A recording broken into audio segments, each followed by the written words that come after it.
Next on the list, this one's highly controversial. I put out a post for this the other day, and there was a lot of mixed emotions for Superman. But to be honest, I'm not a huge Superman fan, but I've always been drawn to the films. But then when I seen, James Gunn from Guardians of the Galaxy was behind the film, like, this could be good. Just seeing the amount of hate online, I was just like, now, like, I'm more interested than I was before, because, prejudging something before you see it, usually, like, say Heath Ledger, for example, was the Joker. People were hating on him, and then... Well, yeah, that's a really good point. The whole thing, I believe, would be the Snyder shills or the Snyder bros. They would have loved to have seen Zack Snyder reboot Superman.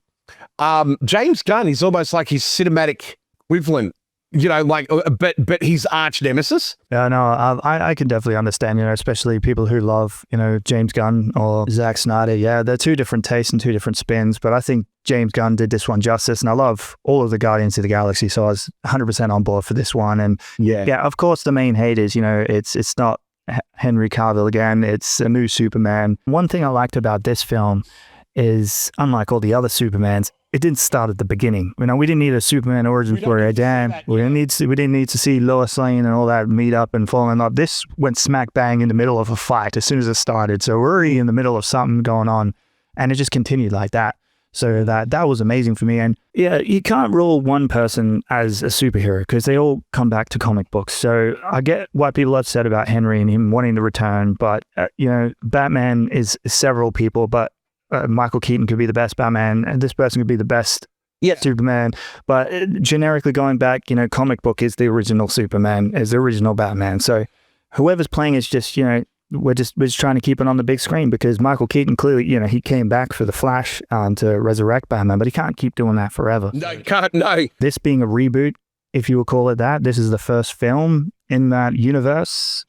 I think this is a good taste of things to come. I did not leave disappointed whatsoever. By the way, Nicholas Hoult, if that's his name that played it? Yeah, I think, I was really in X-Men and stuff, yeah. Yeah, I was a little nervous about him taking on that role. I've seen him on too much, that's kind of where I was getting at. I've seen him too much lately, but... Oh, you've seen him too much. Clearly, let me introduce you to an actor called Pedro Pascal, shall I? So, Nicholas Hoult, I think he gets a pass.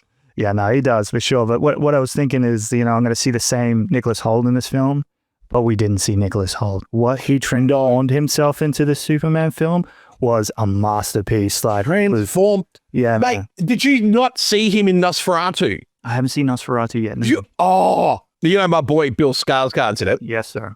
Willem Dafoe's in it as well. No, and then what was that vampire movie he did with Nicolas Cage? I like that one. That one, Renfield. He's a bit. I just hope he doesn't end up like Chris O'Donnell, where you get cast in a lot of things and you're popular, but you can't carry a full-length feature off your own back. And remembering that he was the little kid in About a Boy. Yeah, no, I liked him in Warm Bodies and Mad Max. He carried Warm Bodies, and he's a lead. What a great film, Warm Bodies. Yeah, that was great. But it's not saying he's a bad actor at all. It's just he's been popping up in a lot of movies lately, so it's kind of feeling fatigue with seeing his role pop up. Same with Pedro. But Pedro, not annoying, but he's playing Pedro in every film. Anyway, that's on my point. The thing is, Lex Luthor was a standout role in this, and same with Superman. I think I'm looking forward to seeing more of this. And you can't rank favorite Superman. I think they've all done some justice with the roles there. I remember as a kid in 93, binge watching that TV show Lois and Clark as well, and loving that. Oh yeah. I have an early memory of binge watching some of the old Superman movies where he's like chasing a train, running. I don't even know which Superman that was, but I got that memory in my head. Yeah. But Superman will obviously always be Christopher Reeves, I guess. But one Superman film I would have loved to see, and I hope they somehow get it made, which probably will never be made, is Nicolas Cage's Superman. So Tim Burton, Nicolas Cage. I think they got Kevin Smith in to draft the script. Yeah, did you see the documentary on it? They were kind of throwing anything and stuff. I haven't seen the documentary, but I've seen a documentary on it. $25 million and not a single frame shot. Well, Nicolas Cage. I mean, people go, oh yeah, he's in, a lot of B movies and, straight to DVD discount bins and stuff. But anything that he's in, I cannot help but watch Exactly. You know? It does sound odd, and everyone's first impression when they see the first photo of him in the test outfit, and that looks odd. But like once I seen that documentary, I was like, wow. And he actually made a cameo in the Flash movie as well. Very brief, but he's in. It was there was one point where I'm like, oh my god, that's a cool nod. I couldn't help but think though, the people that were piling into the cinemas on the hype of a superhero film and a superhero ensemble film.